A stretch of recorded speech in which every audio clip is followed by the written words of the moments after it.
Na ikiwa ni siku ya mwisho wa mwaka 2025, mwaka ambao hakika tumezungumza mengi katika wigo wa kihabari, lakini pia matukio yote ambayo yametokea ndani na nje ya mipaka ya Tanzania.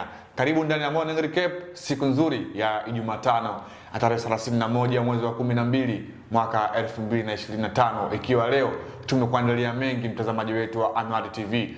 Kubwa zaidi hii leo katika Morning Recap ni mabadiliko ambayo yamefanyika katika ambaye ni mwenyekiti wa Baraza la Mapinduzi, lakini pia rais wa Zanzibar kwa maana ya Dr. Hussein Ali Mwinyi. Hapo jana mapema alifanya mabadiliko katika bodi mbalimbali. Tutakwenda kukupitisha juu ya mabadiliko haya ambavyo ameyafanya na ripoti nzima ambayo ameiweka hadharani. Lakini taarifa nyingine ni huko katika mkoa wa Morogoro ambapo watu watatu wanadaiwa kufariki maji mara baada ya mvua ambazo zimezidi kuendelea kunyesha katika maeneo mbalimbali nchini Tanzania. Lakini pia taarifa nyingine ni kwamba jeshi la polisi limetangaza kuwaua majambazi wanne, ambapo taarifa hiyo imetoka mara baada ya jeshi la polisi kutoa taarifa hii kufuatia majibizano ya risasi na watuhumiwa hawa 8 kuweza kuuliwa na polisi na kwa sehemu moja ama nyingine. Lakini pia kimataifa hii leo tutakwenda kuangalia juu ya kile ambacho amekizungumza rais wa Marekani Donald Trump juu ya kile ambacho kinaendelea huko Hamas. Kipi ni kipi? Tutakwenda kukupitisha hapa moja kwa moja kinagaubaga. Bila kusahau katika upande wa michezo na burudani tutakwenda kuzungumzia juu ya kile ambacho kimetokea jana katika mchezo wa timu ya taifa Tanzania, wakiweka historia kwa mara ya kwanza kufuzu hatua ya 16 bora. Lakini bila kusahau tutakwenda kukupitisha katika gazeti mahususi kwa ajili ya michezo ambao ni Mwanasport hii leo. Naitwa Leopard John. Humu ndani siko peke yangu, niko na Usamwa Hamisi Rusamwa ambaye tutakwenda naye sambamba hadi hapo baadaye. Nikuombe tu usikae kando ya television yako, uwe karibu nasi mpaka mwisho wa kipindi. Asante na karibu. Hamisi Rusamwa, habari ya asubuhi? Namshukuru Mwenyezi Mungu. Bila shaka tunakwenda kumaliza mwaka hasa bado siku moja ama masaa takriban masaa 15 hivi. No, 15, yes, saa moja saa hizi. Bado masaa 15. Yes, moja kwa moja pasipo kupoteza muda tuanze juu ya kile ambacho kimetokea katika ulimwengu wa taarifa mbalimbali. Na hii leo tunaanzia huko visiwani Zanzibar ambapo rais wa Zanzibar na mwenyekiti wa Baraza la Mapinduzi kwa maana Dr. Hussein Ali Mwinyi amefanya mabadiliko ya wenyekiti wa bodi, na miongoni mwao wamo wale ambao alikuwa ameshawateua hivi karibuni. Mheshimiwa Dr. Hassan Ali Mwinyi amewateua ndugu Makame Hasnu Makame, amemteua kuwa mwenyekiti wa bodi ya wakurugenzi wa shirika la umeme Zanzibar kwa maana ya ZECO. Kabla ya uteuzi huo, Makame alikuwa ni mwenyekiti wa bodi ya wakurugenzi wa mamlaka ya usafiri baharini Zanzibar kwa maana ya ZMA. Huyu ni mteuliwa wa kwanza, lakini mteuliwa mwingine ni ndugu Sultan Said Suleiman, ameteuliwa kuwa mwenyekiti wa bodi ya wakurugenzi wa mamlaka ya usafiri baharini Zanzibar ZMA. Kabla ya mabadiliko haya, ndugu Sultan aliteuliwa kwa mwenyekiti wa bodi ya wakurugenzi wa shirika la umeme Zanzibar, yani ZECO. Yani huyu alikuwa ndio kiongozi wa ZECO kule ambako wameenda bwana Makame Hasnu. Na Makame Hasnu alikuwa huku kwenye mamlaka ya usafiri baharini. Kwa hiyo kuna mabadilishano yamefanyika hapo. Lakini mtu mwingine ambaye ni watatu aliyeteuliwa na Mheshimiwa Rais Hassan Ali Mwinyi ni bwana Dr. Abdul Hamid Yahya Mzee. Ameteuliwa kuwa tena mwenyekiti wa bodi ya kampuni ya maendeleo ya mafuta na gesi asilia Zanzibar ZPDC. Dr.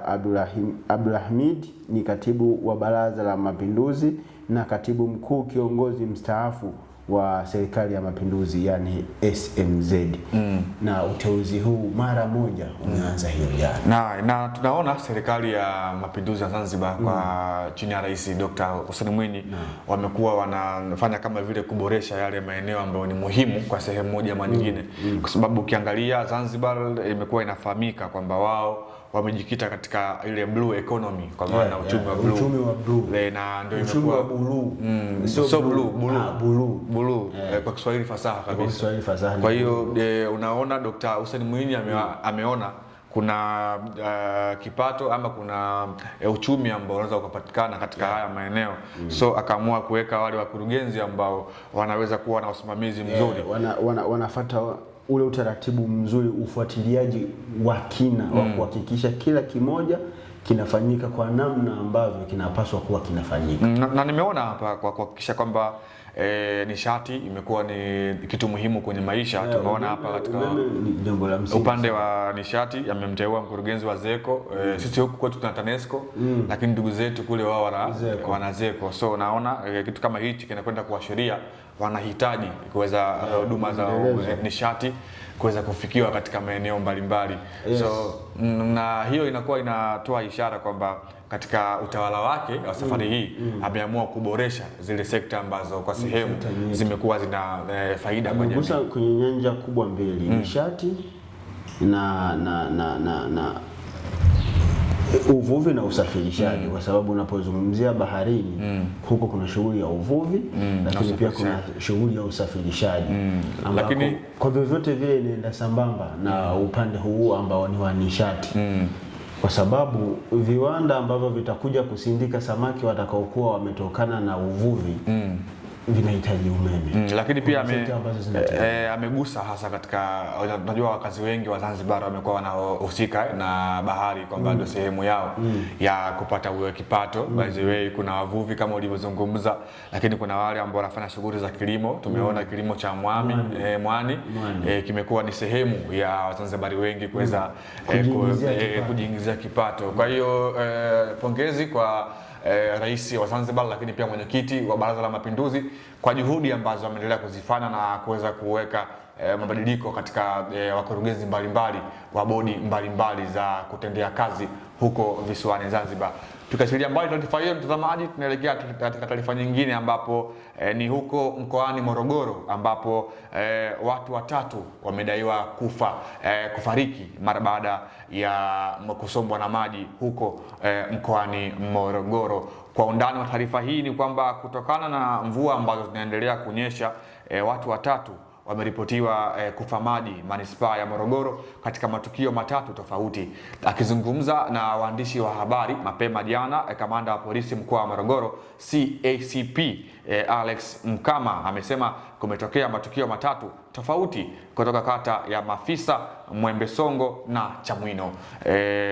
Taarifa hiyo ambayo ni ya kusikitisha kwa upande mwingine, kuona baadhi ya watu ama ndugu zetu wa Tanzania wenzetu wameweza kupoteza uhai wao kutokana na maji huko mkoani Morogoro. Kupoteza uhai ni kupoteza maisha. Yaani ni kitu kimoja, kwa sababu maisha ndio uhai. Uhai ndio maisha. So ukipoteza maisha, unaongea sema mwanangu, kuna watu wengine tunawashindikiza wanaishi, sisi tunawashindikiza. Kwenye uhai hatushindikizani. Sasa kwenye maisha yani uhai unaweza kusema ni mtu binafsi yake. Kuna wa kwanza na wa mwisho kwenye maisha, lakini kwenye uhai wote tuko sawa sawa.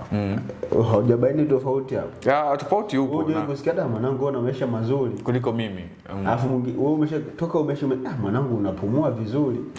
Haipo hiyo. Sasa hapo tunakuja kuona kuna ile general, lakini pia kuna binafsi. So maisha imekuwa yani pumzi ama uhai umekuwa ni wa binafsi yako mwenyewe, lakini maisha imekuwa ni sehemu ambayo inahusisha community, kwa sababu hauwezi kufanya kila kitu mwenyewe, unahitaji uweze kupata kampani, lakini pia ile teamwork kwa pamoja. Hayo ndio maisha kwa ujumla wake. Kwa hiyo ni taarifa ambayo imetokea huko mkoani Morogoro, watu watatu wamefariki mara baada ya kusombwa na maji huko katika kata tatu ya Mafisa, Mwembesongo na Chamwino. Nimeona taarifa kwamba kunaweza kukawa na mvua zaidi. Yani bado tutegemee mvua kunyesha. Cha msingi tuombe Mungu iwe ni mvua yenye baraka na nafuu, isije kuwa ambayo itakuwa na gharimu maisha ya Watanzania wenzetu. Na mamlaka ya hali ya hewa nchini kwa maana TMA wameendelea kusisitiza kwa sehemu moja ama nyingine wale Watanzania waishio katika maeneo ambayo sio rafiki, hasa maeneo ya bondeni karibia na mito hivi, waweze kuchukua tahadhari mapema kutokana na uwepo wa mvua kubwa, hasa kipindi hiki cha mwishoni mwa mwaka, kwa maana zimeripotiwa mvua kubwa katika baadhi ya mikoa, hasa mikoa ya magharibi, kwa maana Tabora, Kigoma. Mvua bado zimedaiwa kuweza kunyesha, lakini pia tumeshuhudia siku za hivi karibuni Tabora, mvua ambayo ilinyesha ilizua gumzo kubwa na kuweza kuhatarisha maisha, lakini pia uharibifu wa makazi ya watu, lakini pia baadhi ya rasilimali za watu na kiukweli bado mvua zipo, na watu tuwaase waweze kuchukua tahadhari mapema na kuweza ili madhara makubwa yasiweze kutokea. Hiko ndicho ambacho kimetokea huko mkoani Morogoro, lakini achana na taarifa hiyo. Tuna taarifa nyingine hii leo, ni taarifa nyingine ni polisi. Taarifa inasemekaje? Polisi wanasema majambazi 4 wameuawa wakikabiliana na polisi. Hii ni taarifa ambayo inasema watu 4 wanaodaiwa kuwa majambazi wameuawa kwa kupigwa risasi katika makabiliano ya risasi na jeshi la polisi mkoani Songwe baada ya kutuhumiwa kuhusika na tukio la kuvamia duka la simu na huduma za kifedha kisha kumuua mlinzi wake katika eneo la stendi kuu ya Vwawa, wilaya ya Mbozi huko mkoani Songwe.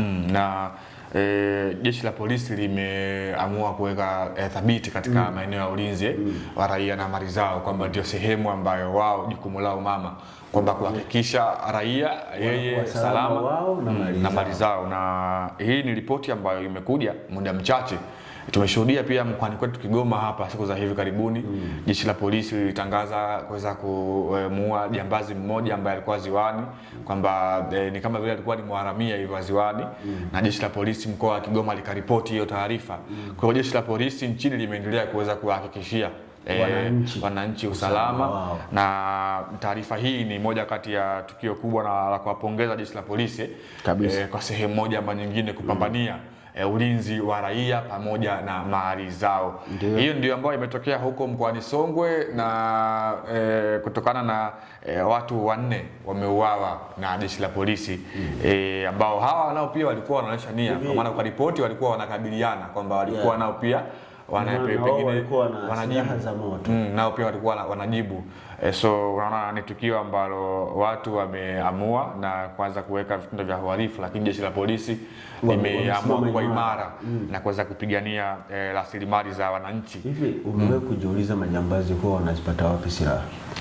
Ni swali ambalo tumekuwa tunajiuliza muda mrefu kwamba silaha hizi zinatoka wapi mpaka inafika hatua watu wanadiriki kuweza kukabiliana na polisi na wanafahamu kwamba wasipojipanga changamoto kitawakuta. Kwa hiyo wanajipanga kweli kweli, wanakuja mpaka na silaha zao. So ni kitu ambacho Watanzania wengi tumekuwa tukijiuliza kwamba aidha kuna kitu ambacho kiko nyuma ya pazia au nini, lakini ni swali ambalo tumekuwa tunakosa majibu, na mwisho wa siku kuweza kuwahukumu kama wahalifu ambao shughuli zao ni za kihalifu. Na nadhani hicho wanachokifanya polisi cha kukabiliana nao, yani hakupaswi kuwa na huruma. Yani akishakuwa ni jambazi akajidhihirisha na yeye ana silaha, inabidi kumtatua tu. Yani mnamtatua, mnammaliza kabisa, mnahakikisha huyu kafa, shughuli nyingine zinaendelea, kwa sababu mpaka anakuja na silaha za moto tena anaenda kudhulumu mali za watu na anafanya mauaji, na maana huyu si binadamu tena anayepaswa kuishi. Inabidi tu atatuliwe, basi shughuli ishi hapo. Na mtazamaji wa Nole TV, nikwambie tu asante kwa wewe ambaye bado uko nasi ndani ya Morning Recap, kipindi bora ambacho tunakupitisha juu ya matukio yote ambayo yametokea ndani ya mipaka ya Tanzania, lakini pia nje ya mipaka ya Tanzania. Hii leo tumefikia tamati katika upande wa taarifa za kitaifa, na tunakwenda kuangazia katika upande wa habari za kimataifa, na Hamisi Rusama bila shaka huko tayari kuweza kutupisha katika upande wa habari za kimataifa. Kumetokea nini huko ulimwenguni? Rais Donald Trump amekuwa akizungumza sana. Donald Trump ndo starman kwenye siasa za ulimwengu. Inasema Trump Netanyahu wakubaliana Hamasi ivuliwe silaha. Yani hii ndio taarifa kuu huko kimataifa ambayo imeteka vichwa vingi vya habari kwenye vyombo mbalimbali vya habari, ambayo inatokea huko nchini Marekani kwenye usiku wa kuamkia tarehe 30. Rais Donald Trump alikutana na waziri mkuu wa Israel Benjamin Netanyahu. Taarifa inasema rais wa Marekani Donald Trump amesema hatua ya kuvuliwa silaha kwa kundi la Hamas ni sharti muhimu katika awamu ya pili ya makubaliano ya kusitisha mapigano huko Gaza, akisisitiza kuwa hilo ndilo itakayofungua njia ya amani ya kudumu na ujenzi mpya wa ukanda huo, kwa maana ya ule ukanda wa Gaza, sehemu ambayo imekuwa ina machafuko ya muda mrefu. Lakini taarifa inaendelea kwa kusema kwamba akizungumza baada ya mazungumzo na waziri mkuu wa Israel Benjamin Netanyahu yaliyofanyika usiku wa kuamkia tarehe 30 huko Palm Beach, Florida, Trump amesema kuwa kuna makubaliano ya pamoja kati yao kuhusu umuhimu wa Hamas kuachana na silaha zake. Amesema kundi hilo litapewa muda mfupi kutekeleza matakwa hayo, ingawa hakubainisha ni muda gani hasa. Trump amesema bila kuvuliwa silaha kwa Hamas haiwezekani kufikia awamu ya pili ya makubaliano ambayo pia yanahusisha kuanza kwa ujenzi wa Gaza na kuanzishwa kwa mfumo mpya wa utawala baada ya vita. Amesisitiza kuwa suala hilo ni la msingi kwa usalama wa Israel na uthabiti wa muda mrefu wa eneo hilo. Kwamba Hamas wakinyang'anywa zile silaha, wakinyang'anywa mamlaka za kumiliki silaha, itakuwa ni moja kati ya vichocheo vya amani kwenye ule ukanda wa Gaza. Sasa swali langu, hiki kikao kilikuwa ni cha watu wawili au mataifa mawili, Marekani na Israel, kwa maana Donald Trump na Benjamin Netanyahu. Mwakilishi wa Hamas alikuwa ni nani? Na kwa upande huo naweza kusema kwamba walikutana na mataifa ambayo yote yana nguvu katika eneo la kijeshi, na pengine Donald Trump ameamua kutumia busara kwa eneo moja au nyingine, kwa maana Israel ndio amekuwa akituhumiwa sana kwamba yeye ndiye ambaye anapeleka mashambulizi katika upande wa Gaza. Hivyo yani Israel sio kwamba anatuhumiwa, anapeleka moto kweli kweli bila huruma, kwa sababu Gaza imebaki ni magofu matupu. So ndio maana Donald Trump kwa kutumia hekima na busara, lakini pia mamlaka ambayo yako nayo katika ulimwengu, akaamua kumuita waziri mkuu wa Israel Benjamin Netanyahu kuweza kuzungumza naye juu ya hichi ambacho kinaendelea. Kwanza wazungumze wao faragha wawili, wafikie hatima. Je, kwanza huyu atalizia? Hauwezi kumuita mtu ambaye amekuwa yeye ni muhanga wa hilo tukio wakati yule ambaye anasababisha kuwa muhanga hajalizia. Ndio maana Marekani wamekuwa wana ukaribu na Israeli mara kadhaa, tumekuwa tukishuhudia akimpatia silaha. Marekani na Israel kama sio kaka na dada, ni baba na mtoto. Wamekuwa ni vile tu sijajua hapo baba ni nani, mtoto ni nani. Kwa haraka Marekani ndio kama baba hivi. Na iko wazi wamekuwa wana uhusiano mkubwa wa kidiplomasia muda mrefu. Tumekuwa tukishuhudia Marekani akimsaidia pia Israeli kumpatia silaha, lakini ni hatua nzuri ambayo ameichukua rais wa Marekani Donald Trump kuweza kutaka dunia ikawe sawa katika nyanja ya amani, kwa maana vita ambavyo ama machafuko ambayo yanaendelea huko Gaza, wanaokufa wa Gaza ni binadamu wenzao, inabidi wana haki ya msingi ya kwa sababu unakuta kuna watu ambao wana ndoto kama sisi tulivyokuwa tuna ndoto, ama watoto wetu walivyokuwa wana ndoto. Mimi sina ndoto, mimi kuna tofauti ya ndoto na mipango. Mimi sina ndoto, mimi nina mipango. Kwa hiyo ni tukio zuri ambalo linataka kuleta ule mshikamano wa dunia kuweza kuwa salama, lakini pia kuweza kuepuka yale machafuko ambayo yamekuwa yakiendelea katika ulimwengu. Gaza na Israeli wamekuwa wakipigana kwa muda mrefu kweli kweli, na tumeona jinsi ambavyo ukisema wamekuwa wanapigana, sidhani kama ni sahihi. Israeli wamekuwa wakipiga Gaza kwa muda mrefu, kwa maana ya Palestina. Kwa maana ya Palestina, lakini wakiwalenga Hamas.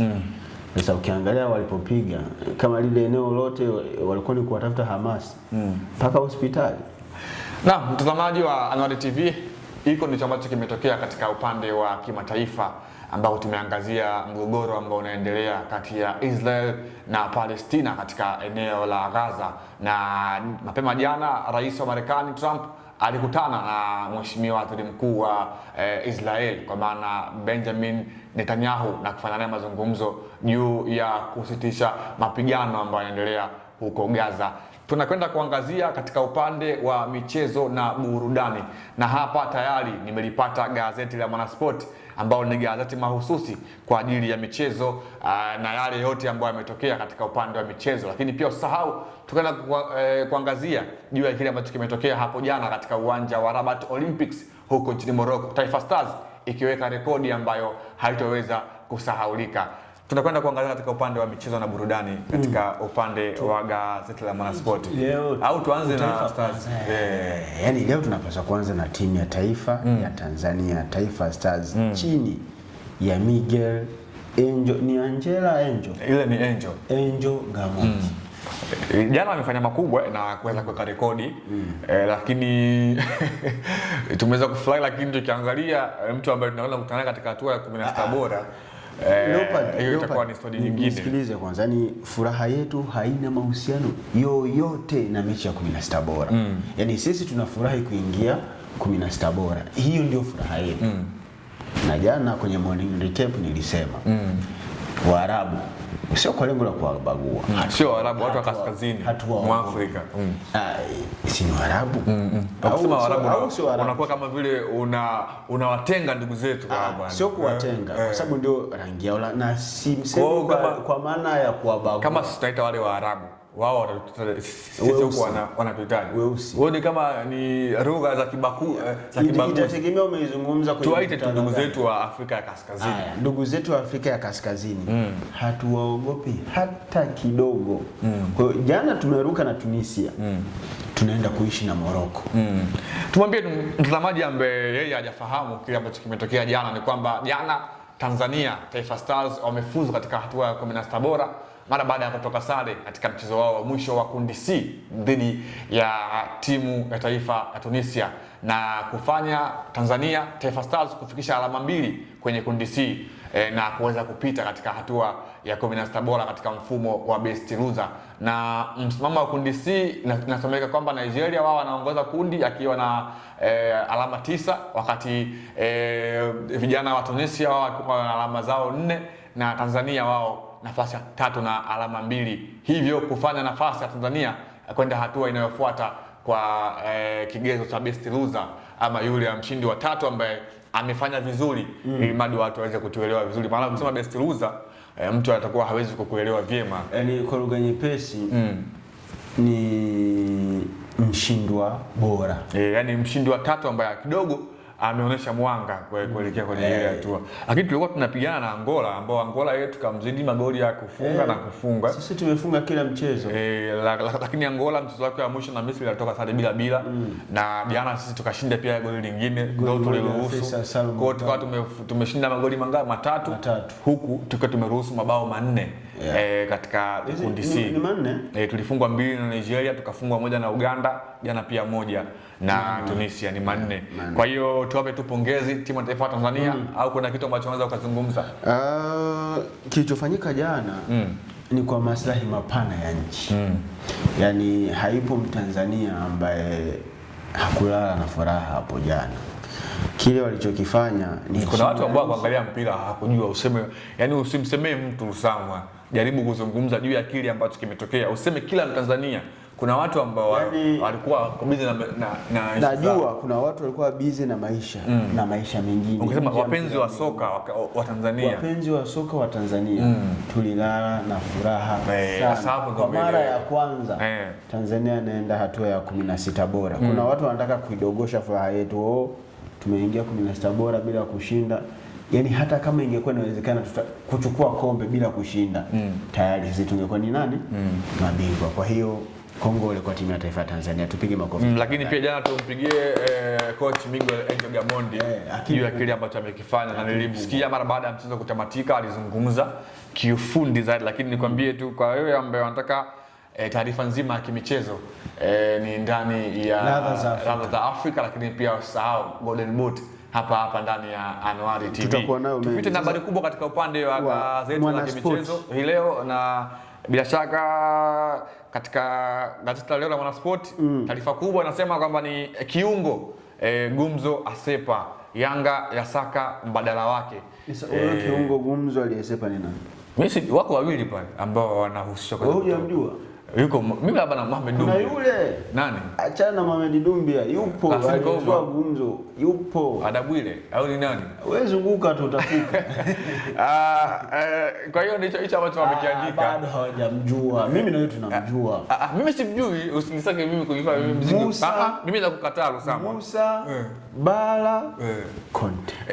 Kwa hiyo ndio aliyekuwa gumzo wakati wa usajili. Lakini viungo ni wengi na hapa hajamteja mtu. Sio wamesema hivi. Dumbi amekuja hapa nchi ilitetemeka. Subiri. Pakome alivyokuja hapa hawakusema msimu gani. Yaani sikilize.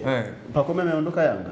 Yupo lakini sasa hapa alisema kwamba kiungo mpya aliyokuja Yanga azua gumzo. Lakini amesema tu kiungo gumzo asepa. Hao waliotajwa kuondoka ndani ya Young Africans. Kiungo aliyezua gumzo alivyojiunga na Young Africans. Wako wengi sana. Nani? Mohamed Dumbi alivyojiunga na Young Africans. Nchi ilitetemeka. Watu wakasikia AI machine. Mtu alikuja kimya kimya. Lakini ni maneno ya Alikamwe tu. Nisikilize kidogo. Mwana Spoti kwa walichokiandika nikichanganya na ubongo wangu. Akili ni upara, sio nywele. Kiungo gumzo asepa. Yanga yasaka mbadala wake. Huyu kiungo gumzo aliyesepa ni Musa Bala Conte. Ndiye ambaye alisimamisha nchi. Usajili wake ulijadiliwa muda mrefu na alivyotangazwa ni kana kwamba Young Africans walikuwa wamemsajili Declan Rice wa Arsenal. Kwa hiyo ameshindwa, amefeli ndani ya Young Africans na wameamua kumtoa kwa mkopo kwenda huko Singida Black Stars. Lakini taarifa nyingine ni Yakubu kama Kamara. Simba yaamua yaingia mzigoni faster kuweza kutafuta mlinda lango mwingine. Tunafahamu Simba amepitia katika ukata wa golikipa wa Singida. Masanga yule aliyedakia Taifa Stars jana. Jana yule ni golikipa namba 3 kwenye kikosi cha Singida Black Stars. Hawezi kuwafaa Simba. Ni mchezaji wa mali ya watu kwa tunaheshimu. Hawezi kuwafaa. Mimi nimekuuliza tu swali, hawezi kuwafaa. Anaweza sababu ni mchezaji ambaye ana game time kwa sehemu moja ama nyingine, lakini Singida Black Stars nao pia wamekuwa wanamhitaji. Leo tuweke nukta hapo. Samani kidogo la mwisho. Amorim atoa msimamo mpya Man United na jana usiku ametoa sare ya moja kwa moja na Wolverhampton Wanderers. Kocha mkuu wa Manchester United huyo. Hii timu ya Manchester United. Yaani ukikutana na mshabiki wa Manchester. Tutakwenda kuzungumzia baadaye katika upande wa mshabiki wa Manchester United kanenepa huyo ana kiburi. Na mtazamaji wa Wale TV nikwambie tu asante na tumefikia tamati mwa kipindi cha Morning Recap asubuhi ya leo ya tarehe 31 mwezi wa 12 2025, siku ya mwisho ya mwaka 2025. Ni kushukuru tu kwa wewe ambaye umekuwa nasi mwanzo mpaka tamati. Hii leo tumekwenda kuzungumza mengi juu ya yale ambayo yametokea, ikiwemo huko Zanzibar ambapo Rais Dr. Mwinyi amefanya mabadiliko katika bodi mbalimbali. Nikwambie tu kwa heri kwa sasa hadi wakati mwingine. Naitwa Leopard John, nilikuwa hapa ndani na Samwa Misur Samwa. Hadi wakati mwingine, asubuhi njema. Asante.